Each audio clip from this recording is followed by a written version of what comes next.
3000 ఏమైనా నీకు మరి రాఖీ పైసలు 3000 ఇలానే పెట్టినా పిల్లకి ఫోన్ చేస్తావా 2000 years later. అసలు చెప్పు మమ్మీ. రాఖీ పైసలు 3000 కనబడతలేవే.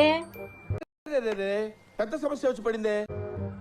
ఇంట్లో మీ సుపుత్రుడు ఉన్నాడు కదా, వాడి మీద నాకు డౌట్. వాడిని అడుగు ఫస్ట్. నాకు కూడా వచ్చింది అదే డౌట్. అడుగు. నేను అడిగితే ఏమో నాకేం తెలుసు అని అన్నాడు. వాడి పని ఏంటి, పచ్చగడుగు చెప్తాడు.